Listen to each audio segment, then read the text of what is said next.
This show is sponsored by Realtor Cynthia Bear, Putting Down Roots. Visit your in-town real estate specialist in Atlanta at cynthiabaer.com. You are now tuned in to the Good Gracious Show. Welcome. Howdy, Good Gracious family. It is Monday, April 15th. That's tax day, or as our White House is calling it, tax cut day today. So I hope everybody got a tax cut, and I hope you felt that in a pleasant way. I got to be honest, this is probably my least favorite day of the year, and mainly because we've chosen as a country to make it that way. You know, people think taxes were always here. Well, they weren't. They think that we can't change our tax structure. Well, we can. There's a great story on... Well, first, let me just say, it's a Good Gracious Show. Thanks for coming. I know you didn't come for get a tax story, and that's not what this is about. I just had this idea, and I wanted to share it. So, Boyd Baker's opinion right here. Our IRS has shrunk, I heard a report today, to 1/7 the size of what it used to be. So basically, the employees and the crew at the IRS are from 1950s currently. And if you've gone through your taxes and had to go through hoops and forms and all kinds of lunacy, it doesn't make any sense that we should make this more complex. I mean, we should get to a very simplified tax rate that things just come out maybe throughout the year as they do in other countries, or a flat tax, whatever you want. I think there's a million pleasant ways that we could make sure that we all pay to the country we love, and we get support, and we don't make it this monumental moment that everybody freaks out about and tries to get around. So anyway, I say let's get a people's movement. That's the only thing that ever changes this world. I will leave it at that. So right now here in Atlanta, Georgia, it is a freak of a tax day. Temperatures got down the 40s last night. It's blowing cold today. Beautiful sunshine, but man, you got to have a coat on. Whereas it was, 70, 75 just a day or so ago. So amazing what a little storm front can bring you. But mostly that storm, the storms we've had this past week or two, have done a lot of good, I believe, and that they've just knocked the pollen out of the air. They've knocked all those crazy oak caterpillars down and really minimized the amount of lunacy that impacts those of us who suffer from pollen. So a little bit of rain now and then comes in handy. Well, on this episode 130 of Good Gracious Podcast, I've got some really fascinating people. You do not want to miss this. One is Ashley Jones from Love Not Lost. Oh my goodness. I mean, the work that Ashley does as a photographer, capturing special moments for those who are terminally ill, especially children. It is just heart fulfilling. They are doing amazing work and growing year after year, but always looking for more support and also trying to help more people. So you got to check her out, Love Not Lost. And then I got lucky that I've been listening to a podcast that the amazing Ansley Stewart, musician, who was on an earlier episode, she told me of this podcast she listens to that she thought I'd like, called UNHAND the Monster. Yes, I said UNHAND the Monster. And she said, oh, Ferrill's a great guy. He's got a really neat podcast. So I started listening to it, and I got to agree, I really enjoyed it. And he is not here in Georgia. And I reached out and said, man, I'm really digging what you're doing. I'd love to talk sometime because I know you're a musician too and everything else. And he agreed, and he said he was going to be in town one day going to see Les Mis, of all things. And so we set up a little special time on a Saturday, and I sat down and got to pick his brain about being a podcaster, being a musician, and how things are in other parts of the South. So check out Ferrill Gibbs and his podcast as well. So, I mean, that's about all I got for you right now. Oh, other than May 4th, Saturday, May 4th, is the next Good Gracious show, live show here in Candler Park. It's going to be 8 o'clock. It's going to be fantastic. You need to get your tickets now, so get them at goodgracioushow.com. And otherwise, enjoy.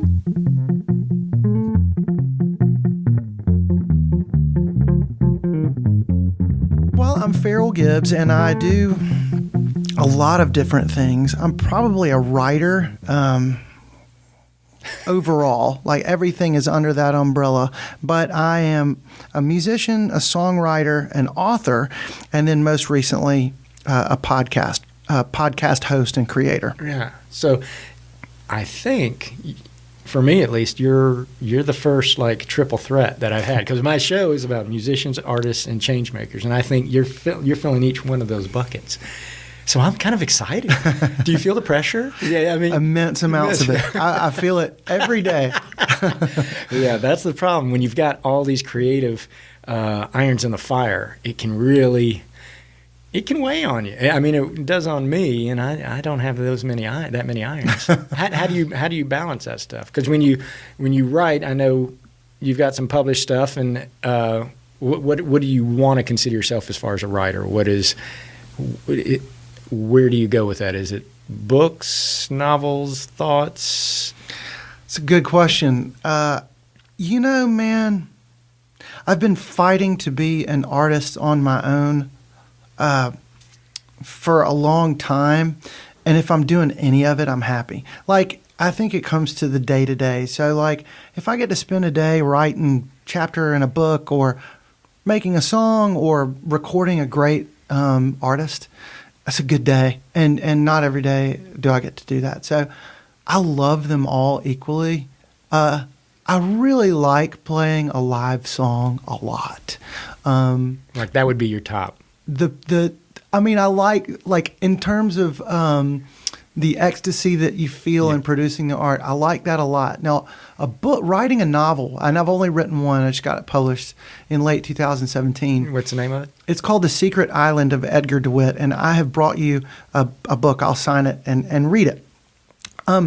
It was a hard process to get to the end of it through going to conferences and cold querying and all that. So it was really and then after I finally found a publisher, I had to go through this rigorous editing period.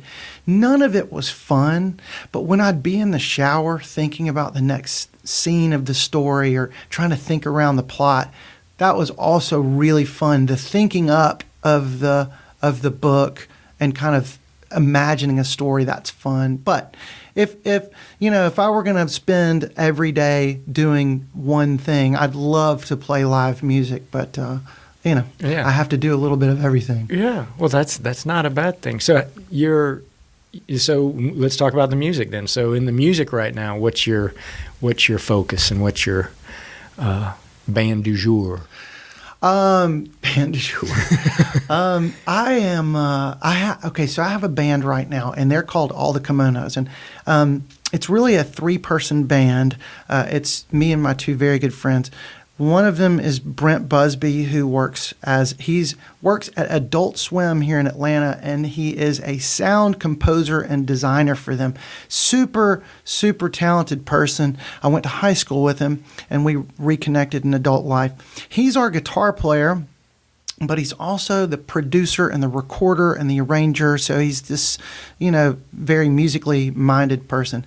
And then he brought to the fold his old bass player, whose name is Ivan Rule, and we play together, have been playing together for the past 2 years or so. And just recently, we have begun to put together songs that we're going to record. They're coming to my hometown of Mobile, and we're going to record in this studio that was created and built in the middle of downtown Mobile by our city's greatest baseball player since Hank Aaron. This guy's name is Jake Peavy, and he has won a couple of World Series, and he came back home to Mobile with his love for Mobile music scene. So he built this world-class studio, and I've done a lot of recording in Athens, Georgia, but he's built this studio. So all of my Athens friends, along with the core of my band, they're all going to come to Mobile, and we're going to record this full LP in May. To answer your question, long way around, what am I listening to? I listen to drafts by the songs that we are, like if I go for a jog, I have been listening to drafts of these songs raw from Dropbox, like over and over again of the drafts, the rough drafts that me and my band are putting together. Nice. So I listen to myself. You spend a lot of time. Well, do you also play solo? Do you enjoy doing that, or do you enjoy having the band around you? I do. I like. Of course, I like having my band. Let me tell you the perfect way to describe my band. The other day, sometimes I'll do a song in Mobile and I'll send it to Brent, and then Brent will put the full band arrangement around it because he can do that. So if it's something I need for some remote thing and we can't record together, he'll build the whole arrangement around my song and lyrics. And he did that for a project I'm doing in Houston, and he sent it back, and I posted it on Facebook, and my mom heard it, and she called me, and she goes, oh, it was a song that was supposed to emulate like a mid to late 60s rock and roll song. So she called me up, and she goes, your song sounds so good. I love your song. She goes, when Brent puts all his crap on it, though, it really sounds real. I think that should be a T-shirt. You should wear that. That should be the band shirt for tour. Brent puts his and so in that way, it's become very different. Because you're not next door, you don't get to necessarily poke each other. But I'm talking about even the musical experience. Here's that. I'm stubborn, and it takes me a long time to learn. So I picked up rhythm guitar and singing, and I've been trying to write songs for 25 years. And I've always done it the same way. I just scrape a pick across the strings and just chung, chung, chung, chung, chung, and sing my songs. And only recently, in working with Brent and Brent and I have in 2.5 albums now, I realized that there's a different way to play when you're playing with the full band. And one more thing, I do a lot of these podcasts like you do, so I listen to a lot of musicians, and then I go see them play, and I realized just this year, after all of that, after 25 years, I'm like, I'm doing it wrong. You play different when you play with a band as opposed to solo. So I've completely started to try and change the way I play solo. And so what it's done is it's created a completely different experience. If I go play live now, I want to play as minimally as possible on my guitar and kind of let the vocal be the forefront. And then with a band, I want to back off, kind of taking all of my chug guitar rhythm out of there and kind of let the band dance around and be like the fifth instrument. Yeah. So, and I'm just now, like over the past couple of months, getting to that. And I think it's made the two different experiences great. I like playing like rounds back in Mobile with other musicians.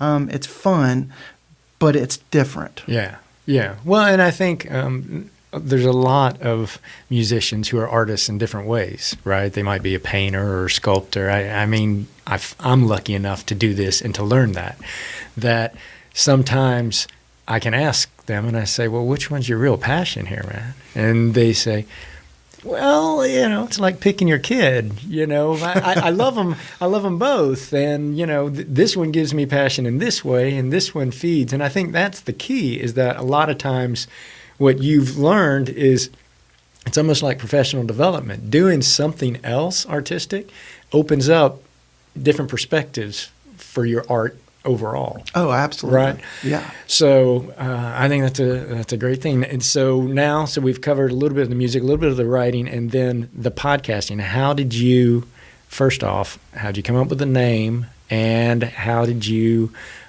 decide you were going to just jump in with both feet? Only a few people have asked me about the name, and that's because you haven't done enough of this. Because, and I usually wouldn't, but it's just so interesting, and I think it sticks in your mind once you've heard it. And Ainsley Stewart is the one who connected me. And she I want to have her on my show because she is very much the definition of what that name means. But without, I kill people in the explanation of it. But what I'll tell you is that monster is the term that I always told my wife when we were first starting to record in Athens, and I was meeting these Atlanta musicians. One of them's name was Robbie Hanley, and another one is Marlon Patton. They're both from Atlanta, actually. When I got done playing with them, I came out to the car and just kind of collapsed. She had been there for this whole day session, and she was like, wow, they're amazing. And I said, yeah, I was trying to think of a word for what they were, and monster was the name I came up with. That whenever we're in our house and we're trying to decide between a person who is of the top 0.0% of musicians in the world, those are monsters to us. It's a way to delineate between the dabbler and the and the creator, somebody that's bringing music into the world. So that's what monster is. And then how did I get into it? And the podcast is Unhand the Monster. The podcast is called Unhand the Monster. Is that like let the monster loose? Is that kind of the thought? Or it comes from something you read. Something you wrote. It was somebody told me. Somebody told me that they were trying to work me through a problem in my life, and they said that they told me some story about how maybe it was a mythological story. There was a monster, and the townspeople were holding on. The townspeople had hold of the monster's wrist and wouldn't let it go, and they believed they were chained, but they were actually chained by the monster, but they were actually gripping the monster's wrist. And somebody came up and said, what are you doing? You should let the monster go. And it was something to the effect of they didn't want to let the monster go because it was the monster that they knew. And they'd come to learn how to live with that monster. Even though it brought them fear and anger, but better than the monster you don't know. Pretty much that. That's a big convoluted way to explain it, but yes. Well, that's okay. That's okay. So how did you decide to jump in? Did somebody say, hey, let's do this, Ferrill? Or did you just... No, I completely pirated. Okay, so when all the kimonos, my band came down to Mobile to play, I think it was our first or second show down there at the listening room, we were visited by one of our local stars, perhaps our most prominent local star down there, is a guitarist and songwriter named Eric Erdman. He's an incredible guy, and his mom is very supportive of him and our whole music scene. So she had started this blog where it was called The Music Moms, and she would come to shows and review them. And so I think it was our first show down there ever. She came to that show and introduced herself, and then they wrote a blog on it. She's a great writer. And that night when I was leaving, I heard her telling the venue owner that she was going to do a podcast where they were going to review people's shows on the podcast. And I was carrying out loads of microphones and mic stands and stuff. And all the gear. I was like, I have 2 microphones. I could talk to musicians. And that was the first. I was like, I'm going to do that. And then the second thing is that I'm so reclusive, particularly in art or music down there. I didn't get out to see anybody. I didn't want to get out to see anybody. I had been after music kind of for so long that I was kind of the bitter guy that was in his house. So I was like, well, at best, this podcast may suck, but at best, I'm going to interview these musicians, and it'll be a way for me to force myself to meet them and learn all about them. And so that's what I did. And completely different than expectations. I mean, suddenly these incredibly thoughtful, knowledgeable people came in and were willing to just tell me everything that they had gathered. And I very quickly began to understand that they felt exactly like I did, a lot of them. And it's a fight, and it's a lot of times playing to bars where people are interested in their hamburger. And that's a difficult thing when you're pouring your heart out. And so by the time I was done with it, when I got to episode 13 of last year and did Christy Lee, it went from, I'm going to network and use the microphones I have for this to, wow, what a wonderful music scene that I live inside of. What a group of incredibly thoughtful people. And as I go about my life now, and as I go play, something here in Atlanta, or I go to Houston to do something, when I go to an event where I'm going to be doing something with my art and I'm afraid, I will hear Eric Erdman give me this piece of advice in my mind, or I'll hear Abe Partridge say, man, forget about them. Or I'll hear Grayson Capp say, no compromise. And then I'm armed with an army of the best 13 musicians, plus the ones I've interviewed this year, that the whole South has to offer. It's been probably the greatest artistic decision I've made in my life, and I've made a lot of incredible friends down there. That's incredible. Well, in Mobile, we were talking earlier, it's not on the destination chart for a lot of people. It's got to be you got to get people to come there sometime. So how do you continue to find or uncover some of those Southern creatives? Because I feel like you're doing the same work I'm doing, just from a different location, and I love your podcast. You get to do much deeper dives than I usually do, though I want to. I figure people don't want to hear me that long, so I give them a break. But how do you find? Is it just through? Are you kind of, I call it leapfrogging from one artist to get them to tell somebody else, and you kind of keep finding folks? Or do you just have a master list that you're like, these are the people I want to get to, and I've known enough of them and I can make it happen? Okay, great question again. I'm doing 3 things, and 2 of them are kind of accidental. I'm having to leave Mobile to a certain extent, but I'm not done with Mobile because there were people that I absolutely wanted to interview. There's a band called Red Clay Strays I want to get to, and I want to do a studio interview with Harrison McGinnis. I'm doing one with Phil and Foster next Monday. There are people left in Mobile to do, but not probably that I can think of that would get me a full big season. So what I'm doing is, first of all, how do I get people to come to Mobile? Abe Partridge came to me and said, podcast is great. Let's do an offshoot. We'll do a live version of it called UNHAND the Monster Troubadours Live. And what we'll do is you set it up and bring some local and think of questions or whatever. He travels the whole country. He's an artist, prolific artist and songwriter. I've made tons of people out on the road, and I'll bring them to Mobile. So every week we have one artist from abroad, and then we have a local artist at the same time. So we have like a panel. And so 3 weeks ago, we had 2 Mobile people. We had Harrison McGinnis and a duo from the Red Clay Strays, Brandon Coleman and Drew Nix. We brought in an Atlanta songwriter named Nathan Fox.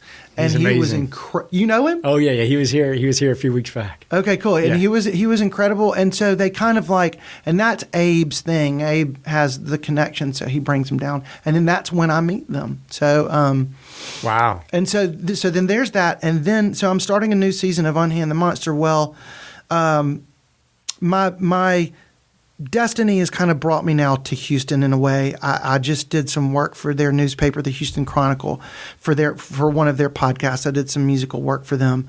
And so now I'm kind of in their city. And I think Houston's an interesting place because as big as it is, as massive as it is, as world class, it still seems to be kind of the little brother to Austin. And in a way, Mobile, like right now, Mobile is having Mardi Gras. And in the same way, Mobile is a coastal city, gets hit by hurricanes, high humidity, and also it feels like the little brother to New Orleans. So it feels in ways like Mobile and Houston, since I am in Mobile so much, I've grown up there, I kind of feel like I have an in there, and they have these great venues and great musicians. So what I've decided is I'm going to finish interviewing all the people in Mobile that can make this show great. And at the same time, I'm going to interview people in Houston and everywhere in between. And so that stretch, this whole stretch is called the Sun Belt. So season 2 is going to be called Unhand the Monster, Titans of the Sun Belt. And I have 2 people in the can right now from Houston. I started there, and I'm going to bounce back and get Phil and Foster from Mobile. But 2 great musicians in Houston, and I saw them at 2 killer venues. One's called the Mucky Duck, and the other one is called Anderson Fair. And I did that last weekend. That's why I'm so tired. Man, you are taking this on the road into a whole other level. But to have somebody like Abe support you, I mean, that's the key, right? It's so much work to do on your own. It's really a challenge. So when you do your podcast, just your standard sitting down with a Mobile artist and you're in the Mobile, are you managing the whole podcast, or are there other people helping you take care of the sound and everything else? And does Brent then help you do any of the final? In the studio, which is in my house, unfortunately, I'm the only one that does that. Unfortunately, to all the people who have to clean up my messes. Yeah. But I keep it kind of simple, like you're doing here, which is simple is best. Yeah. And Brent came down and helped set up my room, and so did Ansley's boyfriend, Tony Terrebonne. They kind of set up my room and got me sounding okay. Brent made me get Pro Tools and brand new hardware, but then I send everything that I do to Brent. I mean, he's just kind of like the filter through which all of the music and podcast goes. And so then he cleans it up and gets it at the right levels. Brent makes it sound world class. He puts his crap on it. That's what he does. Puts his crap. That's exactly right. How can I disagree with my mom? You can't. That's not your job. Well, so it sounds like you got a full plate in 2019. I mean, you're just seeing like possibilities everywhere, right? I hope so. It's like I said to you a few minutes ago. If I can keep doing all this stuff, it's just fun to do. And I don't know. I've never looked at a year with more kind of uncertainty, but excitement at the same time than I do this year. Yeah, cautious enthusiasm, right? Exactly that. Yeah. Well, that is awesome. Well, if people want to learn more about your music, your writing, your podcast, what's the best way for them to do that? Well, I mean, my website is ferrillgibbs.com. The podcast website is called unhandthemonster.com. Probably if you listen to the podcast, you get to know who I am through those episodes. Yeah, you have more of a lyrical personal style, that a lot of people don't explore, I don't think, in the podcast realm. I mean, you're not afraid to talk. I can tell but you've crafted your thoughts very well, and the sense of a writer comes through. Thank you. Yeah. Well, all right. Well, thanks for coming, man. I appreciate it. No, thank you for having me. This was my first time ever on a podcast from this side of the table. Okay, this one's called Angel of Mine.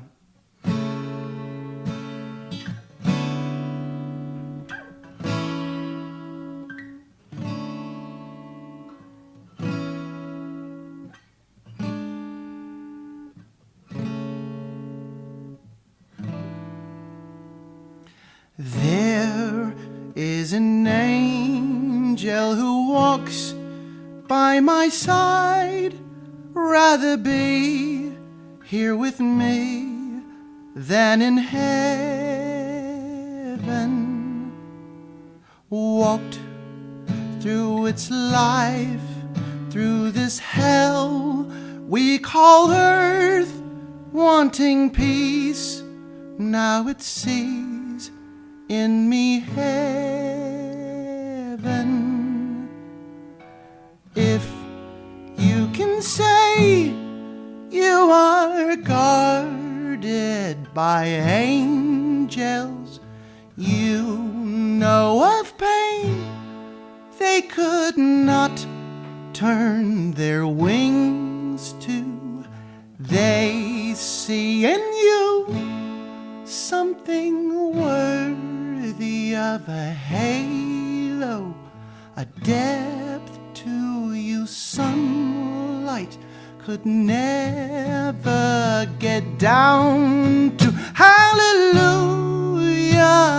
to ya. You angels who won't leave us here, I see through ya to the love that sent you here. I have an angel who walks next to me.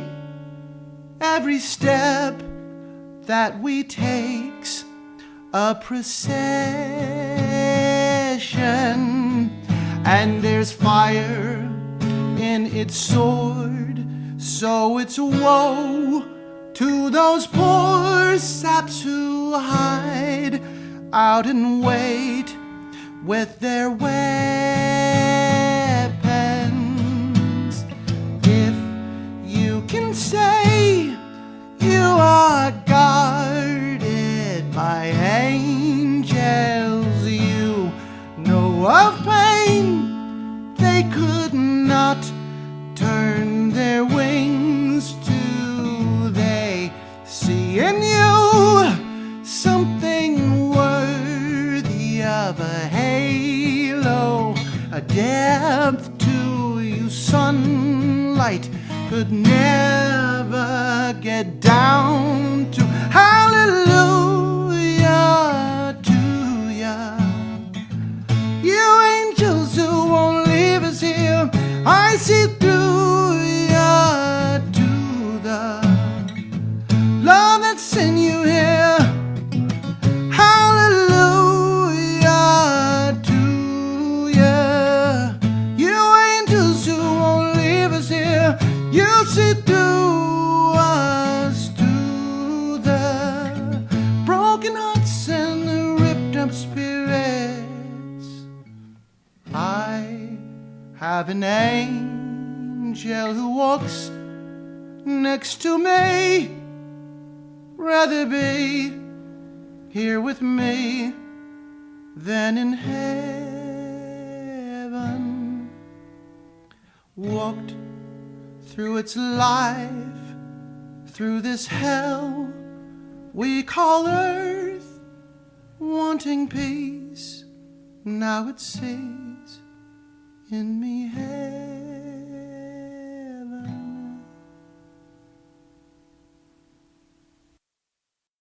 My name is Ashley Jones. I am the founder and executive director of Love Not Lost. And what exactly is Love Not Lost? Love Not Lost is a nonprofit organization. We photograph people facing a terminal illness. So we do free portrait sessions and free photo books to the families that we serve. And from the beginning, it was always my vision to take Love Not Lost to a national level and have a network of photographers all over the United States. But the first year that we started doing the sessions, we realized that with some of the people that we were serving, we were the only ones showing up for them. And so Love Not Lost has evolved over the past 2 years to also be a leader in grief support and empowering the community to show up as well. Wow. And so how long has Love Not Lost been going? So we are just ending our 3rd year and going into our 4th year. Wow, that's awesome. Yeah. Did you ever think? I mean, obviously you thought, but by now you'd have a corporate headquarters and a jet, and right? That's the way the nonprofit life. That's the way we think, man. That's what it's all about. Yeah, it's funny because I think when you have a great vision, it can never go fast enough to get there, And I think for me, it was like the 2nd year, I was so frustrated because the first year we had served 15 people, 15 families. And then the 2nd year we hired a part-time director, we brought on new photographers, and we were really like building the foundation to kind of grow on. But because of that, we weren't able to serve as many people, and we weren't able, to do some stuff. So it felt to me like we had just kind of like slid backwards a little bit, where it was like, oh, last year we served 15 people, and right now we're only serving 4. Like, we need to get better at this. And But I also could see, okay, we're, adding a part-time person, we're adding photographer volunteers. And so it gave me hope. And then last year we were able to serve 30 families. We had 8 photographer volunteers join us. We're up to 11 now. And we partnered with Northside Hospital. They gave us a community grant to continue building our programs so that we can serve more people in Atlanta. They've been a huge supporter of us. So we're grateful for that. And I think for me, growing the business, I'm used to the for-profit world. And so if I bust my butt and put forth the effort, like, you see the money. And with nonprofit, you're relying on people to just give out of the goodness of their heart. Right. And that's really hard because I'm, doing 5 full-time jobs right now. Right. And it's like, I'm not getting paid anything and I just have to rely on people to give. So Yeah. it's, and it takes money to grow, right? So right. that was a weird shift, it's all right? kinds of right. weird. It's yes. like multi-level chicken and egg. Yes, absolutely. And so, it's just been really, really interesting, but very exciting. And we have some awesome supporters. Like I said, Northside Hospital and Kalon Creative have been 2 companies that have been with us on the long term. And my church in Atlanta, Trinity Anglican Mission, they've been supporting us every year since I started. So, we have great community support, great individual donors. We're excited. But I think the majority of folks in nonprofit world will understand this, and even startups in general business, is you think you're building something and you're putting in certain infrastructure things, but then you don't see the return either on, like you said, your impact on where you're reaching. But sometimes you have to have some faith. And I'm guessing that even though it didn't feel right, maybe in that second year you started to say, okay, there's got to be a little bit of a dip, but then if things are right, it allows you to magnify. To really grow. Yeah. So I knew the first year I served 15 people by myself and I was doing everything by myself. And I mean, I was prepared for that because that's what starting up is, right? You're doing everything. But I knew if I really wanted to get to the vision that I have, I needed to bring on way more people than just me. And so that second year really was spending a lot of time thinking about how can I grow this intentionally and really build a foundation that can launch a national organization in a way that also doesn't sacrifice the quality and experience. So, I buried the headline here. So what exactly is that experience, that you're providing? Yeah. So with, there are a couple things. The first with the families that we serve is making sure that they have a really, really positive experience with us. Like, we're entering into sensitive times with them, very intimate moments where, we very much could be and often are taking the last photo of someone. So sometimes that's, going in there with a very calm and peaceful presence and just bringing that level of gentleness and kindness and love into the room. And then other times, if we catch them earlier in the diagnosis, it's, more laughter and more fun and trying to really capture that love and joy that the family share before things progress. So part of that is, us providing that experience. And as a leader, what falls on me is making sure that every single one of our photographers is that person who can enter into space with people and have that empathy. Yes. And that love and caring and kindness. And so we look for people who are really talented and, have knowledge on posing and off-camera lighting and all of that stuff. But really the human piece is critical. So it's down to the interview, basically. You have to meet them and then figure out who they are a little bit. Yeah, and we look on the website and make sure, that they're posing and lighting for off-camera lighting that's a critical piece, because if we go into a dark hospice room, with nasty lighting Yeah, overhead. the fluorescent. Right, the fluorescent. Bad So colors bad. on the walls, maybe. So bad. You never know. So if we can, we need to go into a dark room and be able to create a beautiful portrait. Yeah. But outside of that, so we train the photographers, make sure that they have that human piece to go in.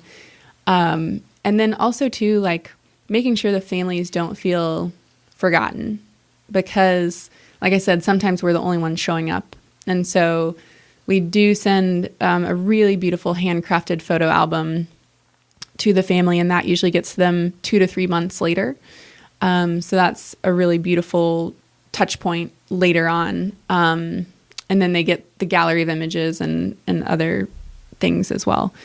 And then just being able to have the capacity on our staff to focus on relationships, not only with the families that we serve, but our hospital partners and our photographers. And, Love Not Lost is an extremely relational organization. So making sure that we have the capacity on our team to, commit and invest. Yeah. How do you search out photographers, or do they kind of look for you as a way to give back? It's really been a little of both. So if I meet a photographer, if I know of a photographer, just for having been in Atlanta for so long, I'll reach out to them and say like, hey, just so you know, Love Not Lost exists. If you are interested and want to give back with your time, please apply. But oftentimes we just have people applying who've either found us on social media, or a friend of a friend has been like, there's this organization, you should apply, or finding us on magazine features or podcast or those kind of media outlets. Yeah. Wow. That's great. So is your vision here on this in a perfect world that you find the right financial support and, connection or trade support, that you could do this nationally, that you would have offices around, or you would try to train kind of trainers like yourself to kind of seed plant around? Yeah. In a perfect world, I don't even know what that looks like yet. That's okay. So we are still... You know what the end result is. That's the important thing. Right. And I think, obviously, to save costs, I imagine it would be a trainer situation. But we want to have... I would imagine we'd have like co-working kind of setups where we would have a place where people could go work, but also not have the overhead of having a building ourselves unless we could get something donated. Yeah. But the vision is, to have directors in every state so that they would be managing the photographer programs in different cities. And then we could possibly even have area directors underneath them.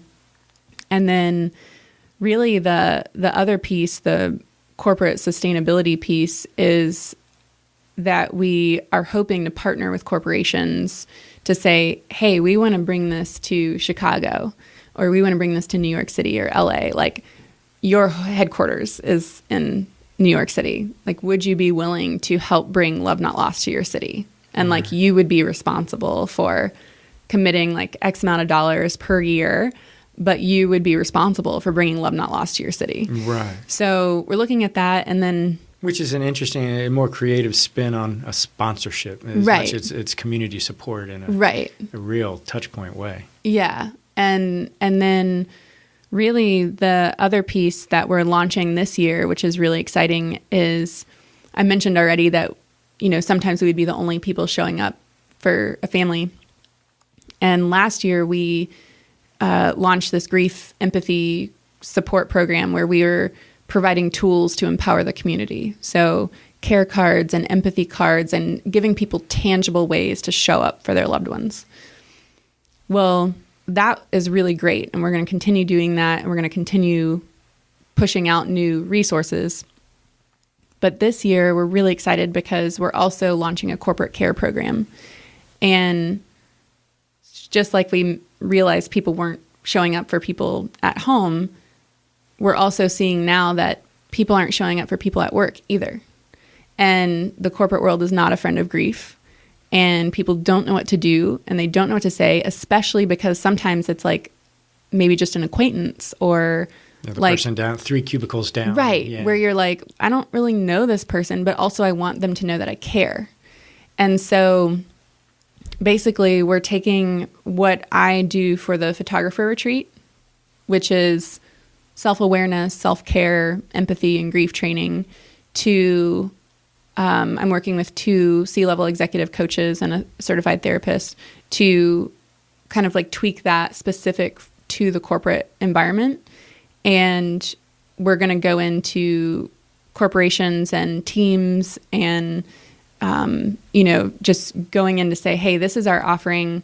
We can do a half day, a full day, or a weekend retreat, but we really, really want to help empower you guys as an office, as a company, as a culture, to be people who show up for people who are hurting, and making sure that your workplace is a place where people feel loved and supported no matter what they're going through. Yeah. That's a big black hole, I think, for a lot of companies. I mean, because a lot of times you may not know everyone intimately, but even those people you know very well, you may not realize their grandparents or their child or anybody's going through something, because we don't usually wear that on our sleeve when we come to the office. But also, if there were kind of an entryway that you could share that, so that people know that's maybe why you don't want to go to lunch with them today. Right. Well, you're still working through stuff. Absolutely. And I think the sad part is there's been kind of the stigma that you leave your personal life outside of your workplace. But my husband and I lost our daughter to a terminal illness.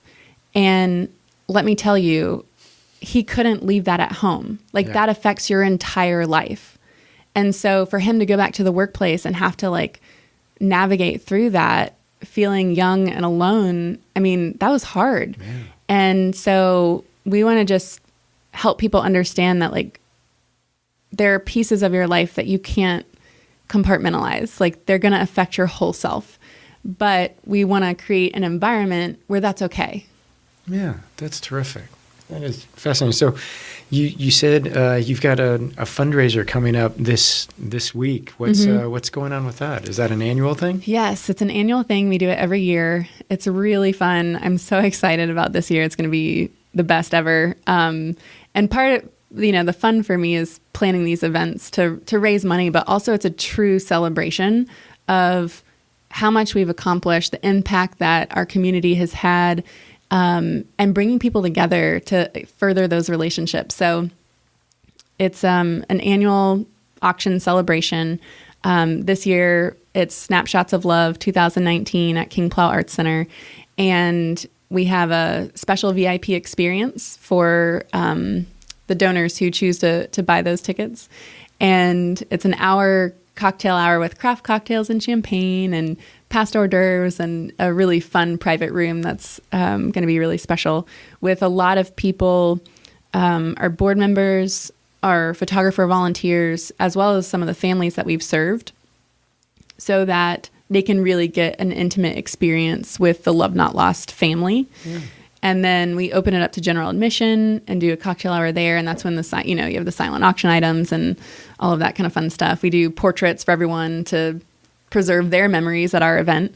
So many people get dressed up and never get a picture of it. So we do that. We do a few other things, raffles and prizes and stuff. And then we go into the big banquet room and have a really lovely dinner and have an inspiring program. People get to hear from photographers, from the families that we've served, and kind of get to hear the vision and the story of where Love Not Lost has been and then where we're headed. And we always try and give away fun stuff as take-home gifts and things that will truly enrich your life and help you show up for people or yourself. That's awesome. Yeah. Well, I can imagine it's extremely emotional, this kind of work in general. What have been some of the surprises or the takeaways of the folks you've served or the people that have worked with you? Because you come into it with a certain assumption. I think we all do. But life likes to throw monkey wrenches at assumptions. Yeah, I think... the one that immediately comes to mind is I had a session that I did at a hospital, and it was kind of a rare session. So there's an organization called Now I Lay Me Down to Sleep, and they photograph babies who never make it home from the hospital.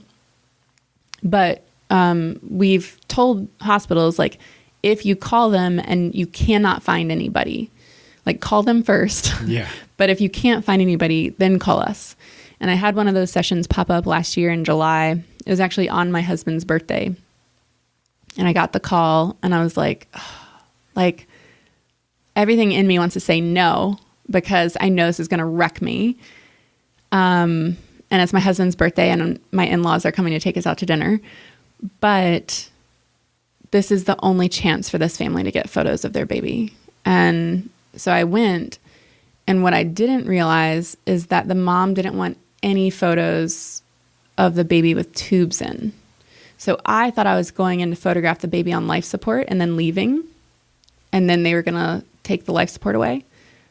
But I pulled out the camera and the mom kind of freaked out and was like, no pictures with tubes. And I was like, oh my gosh, like, that means I'm going to sit here and watch this baby die with this family.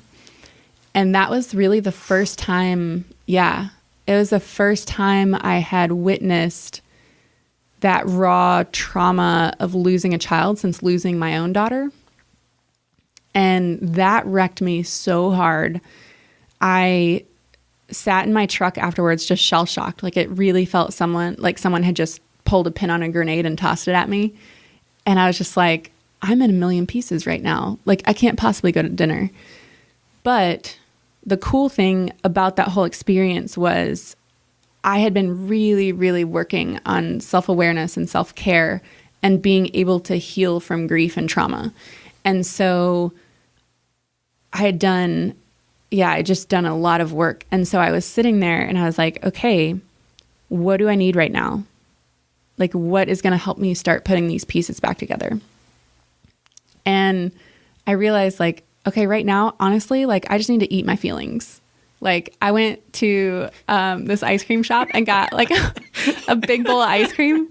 And I was like, okay, like, You're like a fat man in a corner just saying, come on, bring me more. Totally. I was like, all right, I just need to, like, eat my feelings right now. So, and then I was like, okay, like, what else do I need? Right? Because that helped a little bit. But what else do I need? And it was like this, again, like, listening to your body and that self-awareness of being able to feel and hear what your body needs.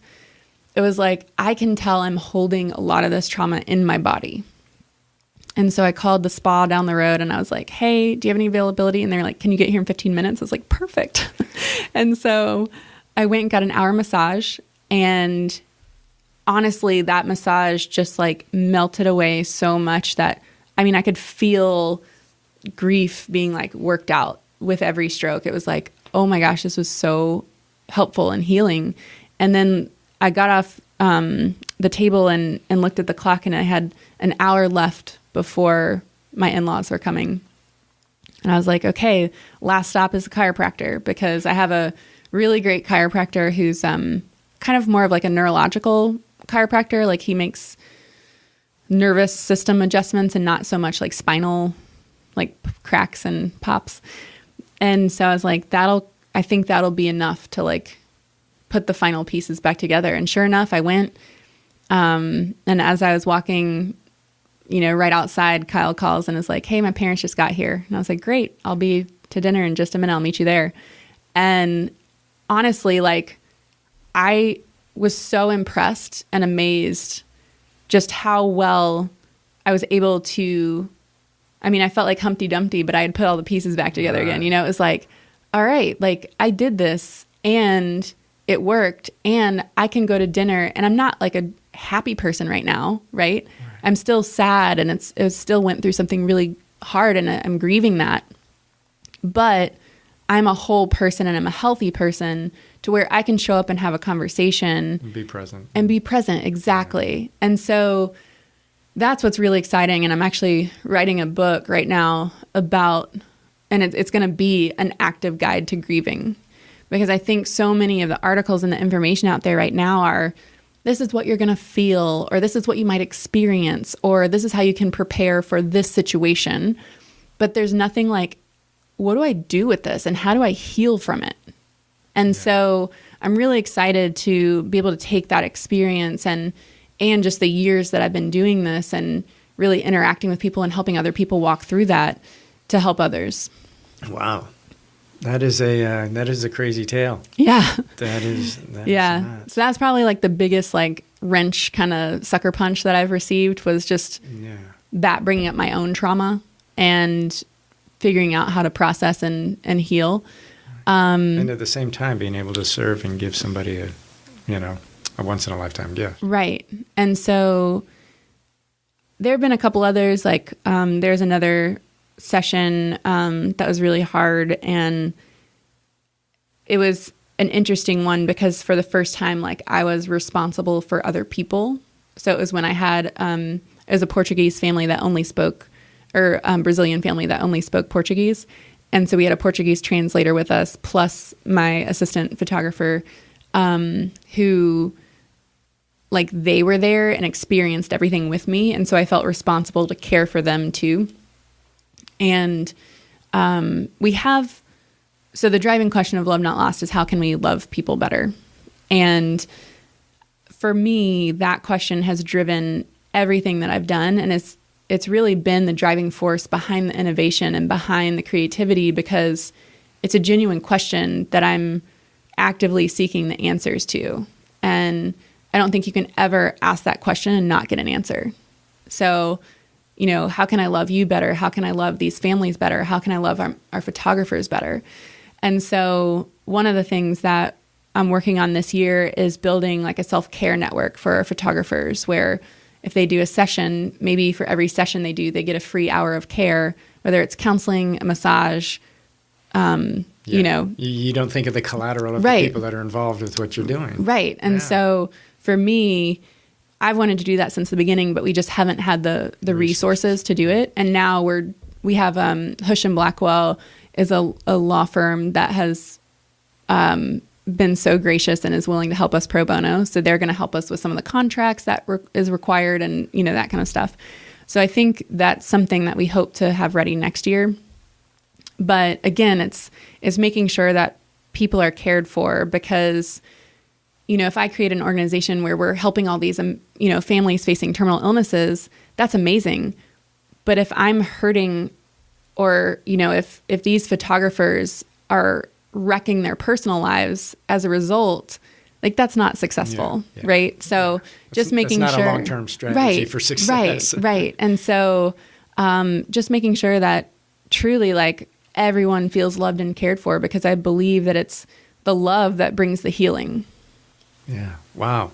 So if people want to get involved, what's the best way for them to connect with you or to support the programs you have? Yeah. lovenotlost.org is our website. And we have a lot of great information there. If you sign up for a newsletter, that's a great way. We're always emailing out like upcoming events or new programs or resources and stuff like that.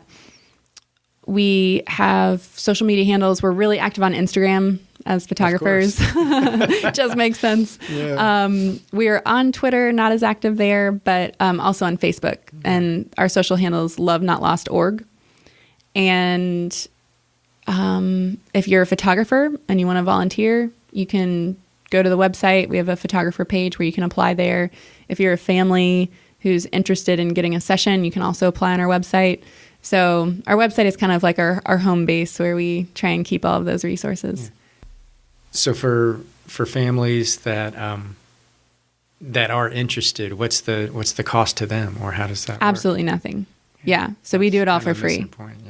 Yeah. So when my husband and I were going through everything with our daughter, it was just a huge wake-up call, because he had an amazing job and we had good insurance, and we were still like, struggling to stay afloat financially, because there are things you don't think about that insurance doesn't cover. For example, once my daughter grew to a certain point, we couldn't carry her in a car seat anymore. We had to have a handicap stroller, which required a handicap van, which insurance doesn't cover. So you're looking at like a $40,000 to $60,000 investment just to transport her to and from doctor's appointments. Wow. Like that's the stuff that people don't think about. Right. That you're like, oh, well, if you have insurance, you should be okay. And it's like, no, and then, little supplies that they don't cover, like nursing, they're like, oh yeah, we'll cover 90%. Well, they don't tell you it's like 20,000 a month. Right. So it's like 10%. That's a lot. Like, so anyway. So you're doing a little part. Yeah. So we're like, we will not charge you a single penny, just so that no matter where you are in your life, there shouldn't be a boundary to receive. Mm-hmm. Well, thanks for coming in. I really appreciate it. Thanks, Boyd. It was so great to be here. Thank you. Well, that's it for another Good Gracious Show podcast. Hope you enjoyed it. Great, folks. Go check out UNHAND the Monster and Love Not Lost. The work those folks are doing, promotion of good-hearted people, good music, and it's all about love, right? Got to spread more love. Speaking of which, I wanted to mention a couple of good co-sponsors I got on the podcast these days. Literary Atlanta. If you like to read, if you like Southern authors, you need to check out Allison and the work she's doing over at literaryatlanta.com. Her podcast goes in depth with some of the best authors around. And you know what goes better with books than coffee? So you plug in your podcast into your ear holes and you get over to Jason Waller's Coffee Shop over in Decatur. It's right over near the farmer's market.